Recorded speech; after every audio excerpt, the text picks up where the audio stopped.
우리가 사는 세상에는요, 두 가지의 세계가 존재합니다. 우리가 사는 세상에는요, 두 가지의 세계가 존재합니다. 하나는 육의 세계입니다. 육의 세계. 이거는 또 다른 말로 하면 외면의 세계이죠.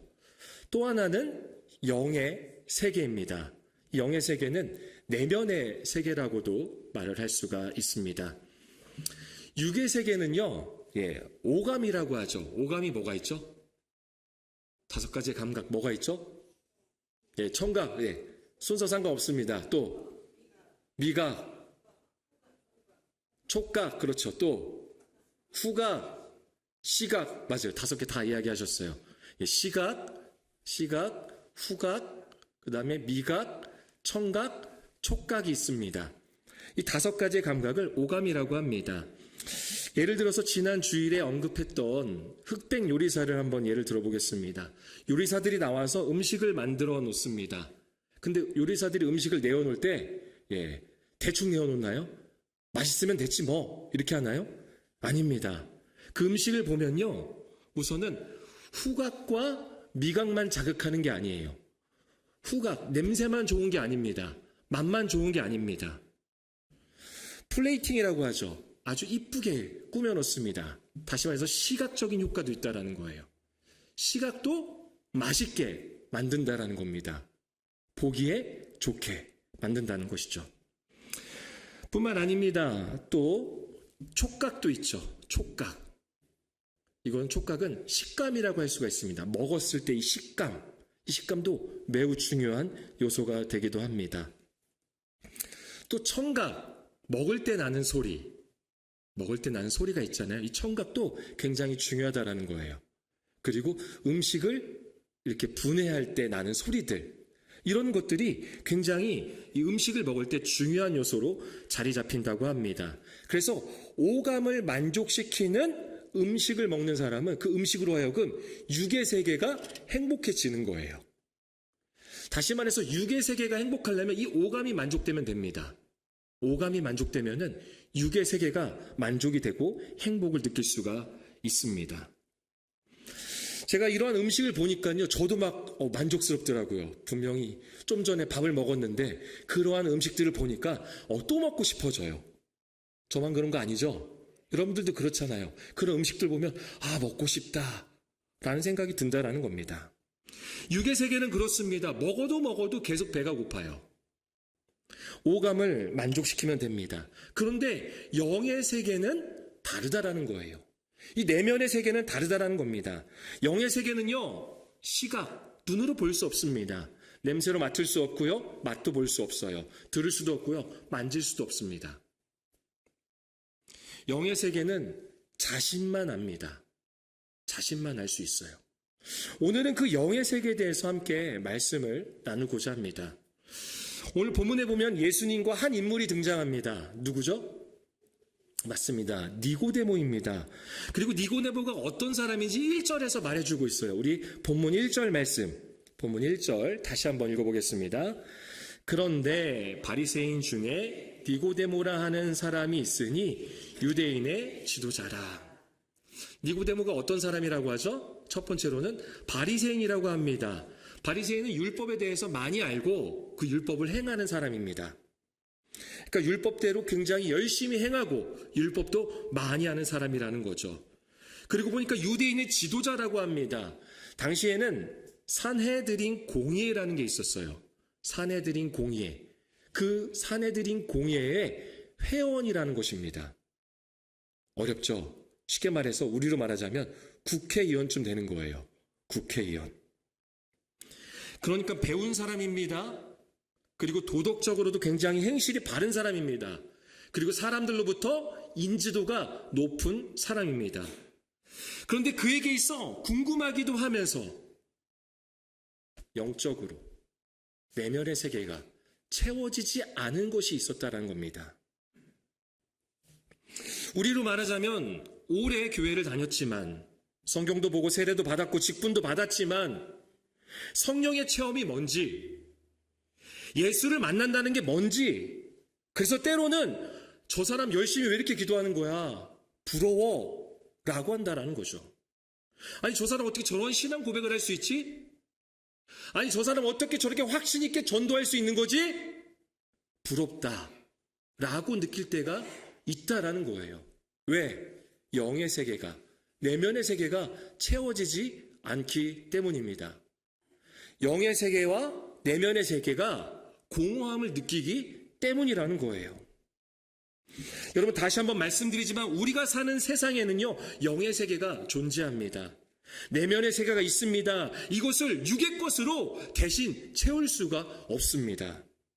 니고데모는 배웠지만, 도덕적으로 열심히 살았지만, 인지도도 있지만 그에게는 공허함과 답답함, 여전히 허전함을 느끼고 있었던 것입니다. 내면의 세계가, 그렇게 영적인 세계가 비어 있었던 거예요. 여러분, 교회를 다니면서도 그 공허함을 느낄 때가 있잖아요.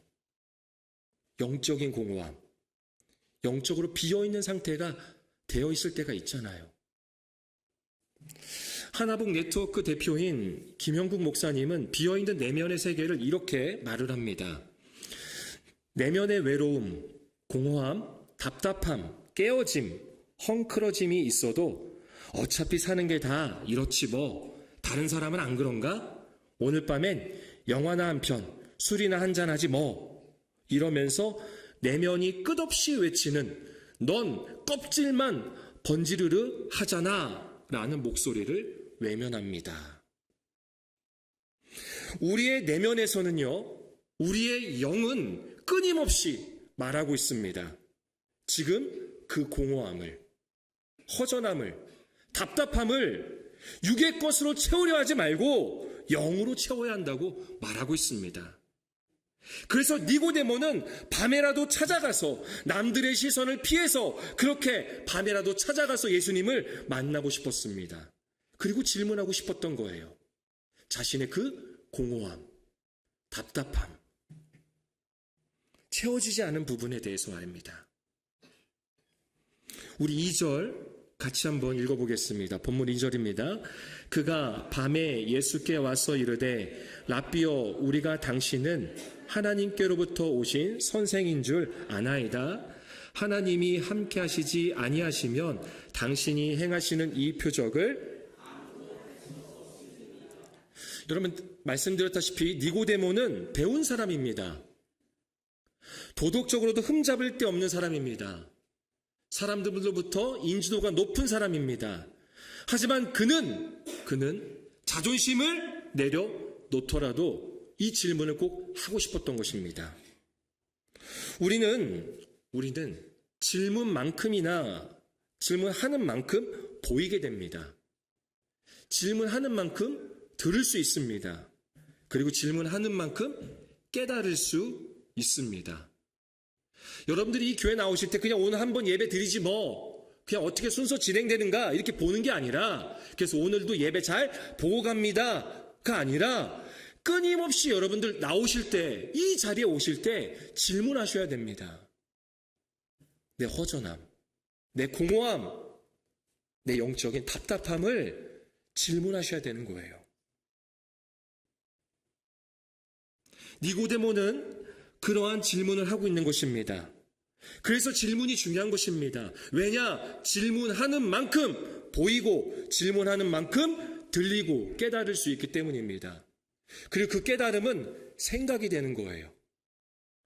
여러분, 생각하지 않으면요, 생각을 강요당합니다. 그리고 생각하지 않고 행동하잖아요? 그러면 그 행동한 대로 생각을 하게 돼요. 거꾸로 되는 거죠. 반대로 되는 거예요. 육이 원하는 대로 행동하고 나서는 그대로 생각을 하는 거예요. 우리가 그만큼 영적으로 연약한 자들입니다. 그래서 우리는 질문해야 합니다. 그 질문을 통하여서 우리의 생각이 변화되어져야 되는 거예요. 그 변화된 생각을 가지고 우리의 행동이 변화되는 것입니다. 우리의 영의 공허함, 허전함, 답답함을 가지고 그렇게 예수님께 나아가시길 바랍니다. 그렇게 예수님을 찾고 만나는 2026년 한 해가 되기를 소망합니다. 다른 것으로 대체하려고 하지 마십시오. 내면의 외침을 반드시 반응하며 우리는 주님을 만나야 합니다. 이거는 부끄럽고 창피한 게 아닙니다. 오히려 예수님을 만나지 않고 그렇게 영의 채워짐 없이 종교 생활만 하는 것이 부끄럽고 창피한 것입니다. 여러분 꼭 예수님 만나셔야 합니다. 예수님을 찾으십시오. 그리고 질문하십시오. 그리고 생각하셔야 합니다. 이어서 보면 예수님은 이미 니고데모가 무엇을 질문할지를 아셨습니다. 요한복음에 보면 항상 예수님이 그러하세요. 이 사람이 어떤 사람인지 이미 꿰뚫어 보고 알고 계세요. 마찬가지로 니고데모도 그랬습니다. 그래서 3절에 니고데모가 질문도 하지 않았지만 어떤 질문을 할지 알고는 답을 하시는 겁니다. 니고데모는 아마 좀 민망했던 것 같아요. 그러니까 거창하게 이야기하는 거죠. 예수님에 대해서 거창하게 소개하고 있는데 사실 이 질문을 하고 싶었던 겁니다. 선생님, 당신이라면 아실 것 같은데요. 하나님의 나라는 언제 오나요? 당신이라면 아실 것 같아요. 하나님의 나라는 언제 오나요? 이것을 질문하고 싶었어요.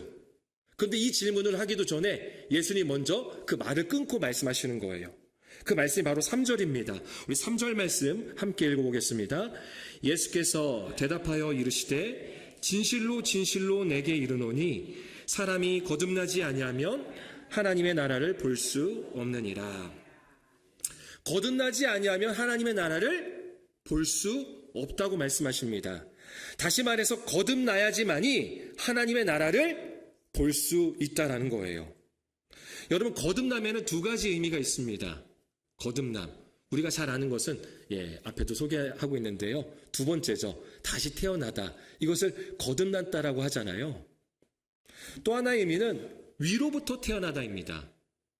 근데 제가 노란색으로 표시를 해놨죠. 그 이유는 예수님이 말씀하신 거듭남은 바로 위로부터 태어나는 것을 의미하는 것입니다. 예수님이 위로부터 태어나야지만이 하나님의 나라를 볼 수 있다고 말씀하시는 거죠. 근데 니고데모는 두 번째로 이해했습니다. 다시 태어나는 것을 이해한 거예요. 그러니까 이 니고데모 입장에서는 뭐지? 어떻게 다시 태어나지? 난 이미 다 컸는데 내가 어떻게 어머니 뱃속으로 들어가서 다시 태어날 수 있지? 라고 예수님께 어이없는 질문을 하는 것입니다. 그러자 5절에서 예수님께서 그에 대해서 대답을 하십니다. 우리 5절 말씀 같이 한번 읽어보겠습니다. 예수께서 대답하시되 진실로 진실로 내게 이르노니 사람이 물과 성령으로 나지 아니하면 물과 성령으로 나지 아니하면이라고 했는데요. 간단히 이야기해서 물은 성령을 의미합니다. 보통 성령을 상징해요. 그래서 성령으로 나지 아니하면이라고 이해하시면 되겠습니다. 그러니까 성령으로 나지 아니하면, 즉 성령으로 태어나지 아니하면 하나님의 나라에 들어갈 수가 없다라는 거예요. 정리해 본다면 거듭난다라는 것은요. 거듭난다라는 것은 위로부터 태어나는 것입니다. 하나님으로부터 다시 태어나는 것을 의미하는 거죠. 그리고 이것은 성령을 통해서 이루어진다는 거예요. 성령을 통해서. 사람의 어떠한 노력과 공로가 아니라, 사람의 열심이 아니라, 율법을 잘 지켜서가 아니라, 많은 도덕적 행위를 해서가 아니라, 많은 지식이 있어서가 아니라 바로 성령의 인도하심으로 인하여서 다시 태어날 수 있다는 것입니다. 그래야지만이 하나님의 나라의 백성이 될 수 있다는 것입니다. 우리가 잘 아는 어린이 찬송가가 있습니다. 여기에 사실은 이 영의 진리가 다 담겨 있어요. 돈으로도 못 가요. 다들 아시죠? 돈으로도 못 가요. 하나님 나라. 되게 유치한 것 같지만 사실 여기 안에 진리가 담겨 있습니다. 힘으로도 능력이죠. 벼슬로도 직위와 명예입니다. 지식으로도 학력이죠. 어여뻐도 외모도 안 돼요. 맘착해도 선행으로도 갈 수 없습니다. 어디요? 하나님 나라는 그런 곳입니다. 그러면서 어떻게 해요? 거듭나면 가는 나라 하나님 나라 믿음으로 가는 나라, 하나님 나라. 여러분, 거듭나지 아니하면, 성령으로 거듭나지 아니하면 우리는 하나님의 나라에 들어갈 수가 없습니다. 다시 말해서 성령으로 거듭나지 아니하면 교인은 될 수 있어요. 교회 나오는, 교회 왔다 가는 교인은 될 수 있지만 하나님 나라의 백성은 될 수 없습니다. 고린도전서 12장 3절 우리 함께 읽어보겠습니다. 고린도전서 12장 3절 함께 읽겠습니다. 그러므로 내가 너희에게 알리노니 하나님의 영으로 말하는 자는 누구든지 예수를 저주할 자라 하지 아니하고 또 성령으로 아니하고는 누구든지 예수를 주시라. 성령이 없이는 아무도 예수님을 주라고 고백할 수가 없다라는 거예요. 내 의지와 내 노력은 할 수 없어요. 오직 성령이 한다라는 거죠. 그러니까 거듭난, 다시 태어난다라는 것은 내가 1000번, 100번, 100만 번 다시 태어난다 해도 우리는 예수님을 주라고 고백할 수가 없어요. 왜? 중요한 것은 위로부터 태어나는 거예요. 성령을 통해서 위로부터 태어남. 다시 말해 하나님으로부터 다시 태어나지 않으면 우리는 예수님을 주라고 고백할 수가 없다라는 것입니다. 그래서 우리는 반드시 성령을 통해서 하나님으로부터 다시 태어나는 존재가 되어야 되는 것입니다. 그렇게 하나님의 자녀가 되어야 된다는 것이죠. 한국의 교회가 막 생겨날 때, 그러니까 한국의 초대교회를 생각하시면 되겠습니다. 교회가 막 생겨날 때 중요한 역할을 담당했던 목사님 중에 김익두 목사님이라고 계십니다. 김익두 목사님. 이 목사님이 젊은 시절 동네에서 아주 유명한 깡패였습니다. 어느 정도였냐면요, 사람들만 패는 게 아니라 신고받고 온 경찰까지 팰 정도로 아주 유명한 깡패였다고 합니다. 그런데 어느 날 길거리에서 전도하시는 선교사님에 의해 교회에 가게 됩니다. 궁금했던 것 같아요. 그리고는 거기서 집회를 통해서 예수님을 구주로 영접하게 됩니다. 성령님을 통해서 예수님을 주라고 고백하게 됐다는 거죠. 다시 말해서 거듭남, 위로부터, 하나님으로부터 다시 태어난 존재가 된 것입니다. 청년 김익두는 그렇게 자신의 거듭남을 알리고 싶어서 마을에다가 부고의 소식을 냈다고 합니다. 나는 죽었다. 부고의 소식을 알렸다고 합니다. 험상궂던 표정은 온화한 미소로 바뀌게 되었다고 합니다. 변화된 거죠. 예수님을 만나면 변화됩니다. 입만 열면 튀어나오던 욕설은요, 부드러운 음성으로 바뀌었다고 합니다. 음성이 변화된 거예요. 한 번은 김익두의 이 변화에 대해서 도저히 믿겨지지 않았던 사람들이요, 그를 시험해 보기로 합니다. 그래서 숨어 있다가 그에게 구정물이 담긴 물통을 뒤집어 씌웁니다. 그러자 그는 물을 닦아내며 이렇게 말하는 것입니다. 당신은 옛날에 김익두가 죽었다는 사실을 기뻐하시오. 만일 그가 살았다면 당신은 지금 성치 못했을 거요. 하지만 지금의 김익두는 옛날과는 다른 새로 태어난 사람이라고. 거듭남이란 하나님으로부터 다시 태어나는 것입니다.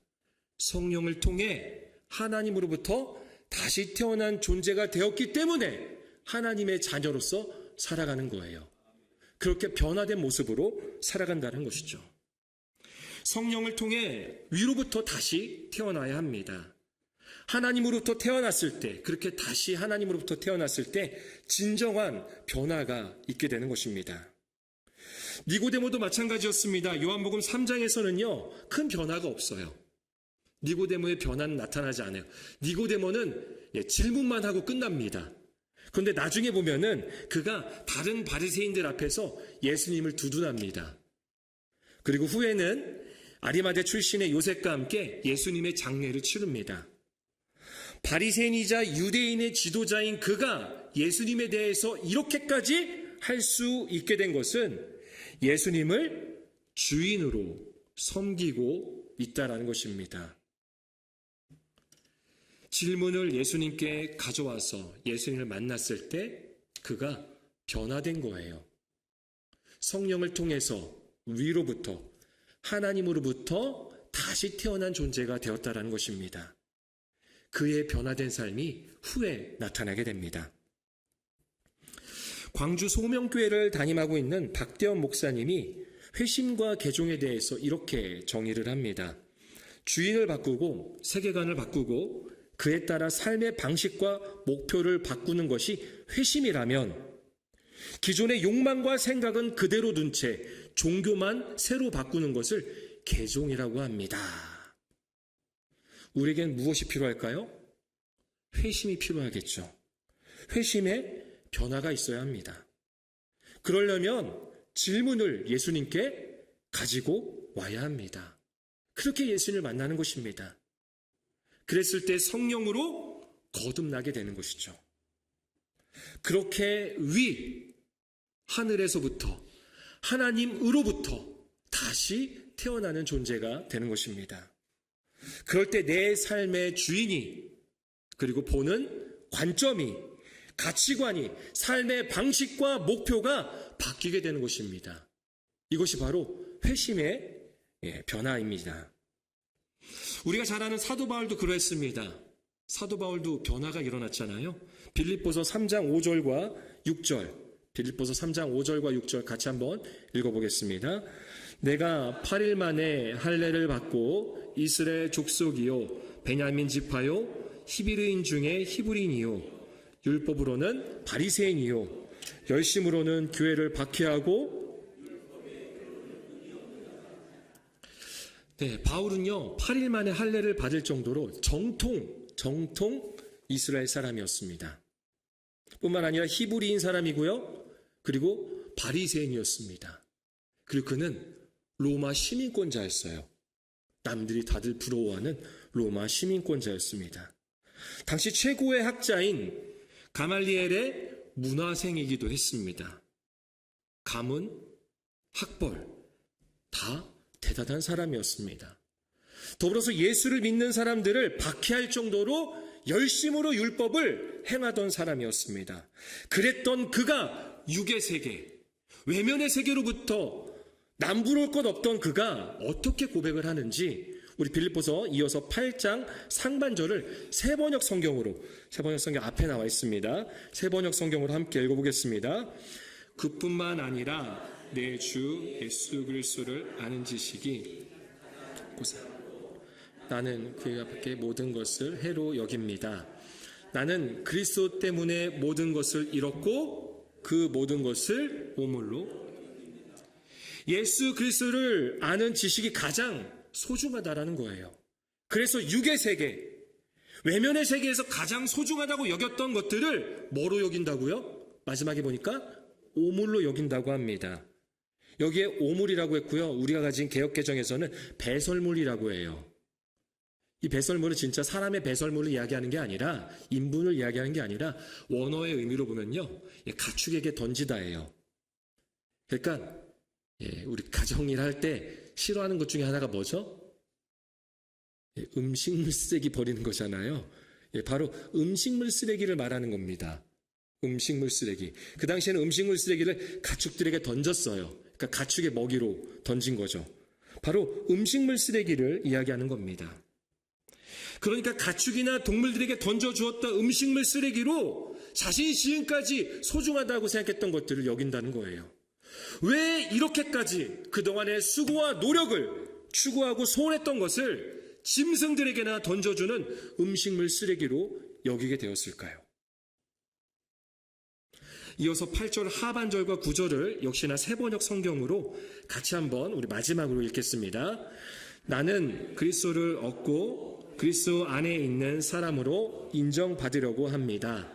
나는 율법에서 생기는 나 스스로의 의가 아니라 그리스도를 믿는 믿음으로 말미암아 오는 의, 곧 믿음에 근거하여 하나님에게서 오는 의를 얻으려고 합니다. 아멘. 영의 세계는 위로부터, 즉 하나님으로부터 오는 의로만 채울 수가 있습니다. 다른 것으로는 채울 수 없어요. 교회를 오래 다닌다고 해서 뭐 돈이 좀 많다고 해서, 좀 배웠다고 해서 채울 수 있는 게 아닙니다. 육의 세계는 좀 부족해도 돼요. 부족할 수 있어요. 그리고 끊임없이 부족함을 느낍니다. 육의 세계에 대해서 완전한 완벽을 느끼시는 분 계십니까? 완벽한 행복을 누리시는 분 계십니까? 안 그래요. 안 그래요. 외모, 재물, 사람과의 관계 끊임없이 갈구합니다. 끊임없이 갈구해요. 그런데 그런 것들이 영의 세계에 대해서 채울 수가 없다라는 거예요. 영의 세계는 절대 공허해서는 안 됩니다. 육의 세계는 좀 공허할 수 있어요. 부족할 수 있어요. 아니, 부족해야 돼요. 그런데 영의 세계는 부족해서는 안 됩니다. 반드시 채워야 합니다. 무엇으로요? 하나님에게서 오는 의로만 채울 수가 있는 것입니다. 육의 것을 음식물 쓰레기로 그래서 바울은 여길 수가 있었던 거예요. 왜냐? 지금까지 행했던 자신의 노력과 그 공로와 그 율법적인 같은 것들이 영의 세계를 채울 수 없기 때문이라는 거죠. 그렇게 바울의 회심의 변화가 일어난 것입니다. 여러분, 예수님을 만나면 변화될 수밖에 없습니다. 육의 세계와 상관없이 영의 세계가 채워지기 때문입니다. 내면적 변화는 생각이 되고, 그리고 그 생각은 행동의 변화로 이어지게 됩니다. 그렇게 삶의 주인이 변하고, 보는 관점이 변하고, 가치관이 변하고, 살아가는 방식과 목표가 변하게 되는 것입니다. 2026년 한 해 꼭 예수님을 만나시길 바랍니다. 예수님과 함께 동행함으로 변화된 삶을 살아가는 하나님 나라의 백성, 하나님의 자녀가 되기를 소망합니다. 말씀을 정리합니다. 여러분도 잘 아는 배우 차인표 씨 아시죠? 예, 차인표 씨가요, 2021년 한 간증의 내용입니다. 차인표 씨는 지사님이십니다. 차 지사님이 출연한 드라마 중에 불꽃이라는 드라마가 그 당시에 굉장히 대박이 났다고 합니다. 무엇보다 대만에서 이것이 소개되면서 대만에서도 큰 인기가 있었는데, 그래서 많은 대만 팬들의 사랑을 받아서 대만을 5번이나 다녀왔다고 합니다. 그러면서 이렇게 말하는 겁니다. 나는 팬들에게 한 번도 예수에 대해 말하지 않았다. 내가 진심으로 대만 팬들을 사랑했다면 내가 믿고 있는 구세주 예수에 대해서 말을 했어야 했다. 그러나 나는 사람들이 이상하게 보고 인기가 떨어질까봐 두려웠다. 그렇게 차인표 지사님은 고백했습니다. 그러면서 예수님에 대해서 말하지 못한 근본적인 이유가 있는데, 40년 동안 예수를 구세주로 믿고 기도했지만 단 한 번도 직접 보거나 음성을 들어본 적이 없었다는 거예요. 그래서 확신이 없었다라는 거죠. 그러던 중에 2006년 봄에 인도 콜카타 지방으로 여행을 가게 되었다고 합니다. 빈곤 어린이들을 돕는 한 단체 홍보대사였던 이제 아내 신혜라 씨가 가기로 되어 있었던 건데요. 개인적인 사정에 의해서 못 가게 되고 대신 이 일정을 가게 되었다고 합니다. 차인표 집사님이 가는데 가는 길이 더웠어요. 모기도 많고, 또 나는 배우인데 생각하면서 일반 좌석이 아니라 비즈니스나 퍼스트 클래스 정도는 이렇게 잡아줄 줄 알았는데 그것이 아니어서 굉장히 불편하고 불만이 많았다고 합니다. 그런데 인솔하시던 목사님이 이렇게 부탁을 했다는 거예요. 차인표 씨, 당신이 만나는 아이들은 전 세계에서 가장 가난한 나라의 아이들입니다. 돈도 먹을 것도 없고 무엇보다 사랑을 받아보지 못한 아이들입니다. 그 아이들을 만나게 되면 꼭 껴안아 주셔야 합니다. 그리고 사랑받기 위해 태어난 사람이라고 말해 주셔야 합니다. 차인표 지사님은 위로해 주고자 하는 마음으로 7살쯤 되는 아이의 손을 만지게 되었는데요. 그 순간 한 번도 보지 못하고 듣지 못했던 예수님이 지사님의 마음에 말씀하시는 것을 들었다고 합니다. 그게 바로 이 고백인 거예요. 인표야, 정말 수고 많았다. 내가 너를 오랫동안 기다렸다. 얼마나 외롭고 힘들었니? 내가 이제 너를 위로해 줄게. 내가 너를 사랑한단다. 너도 사랑받기 위해 세상에 태어났단다.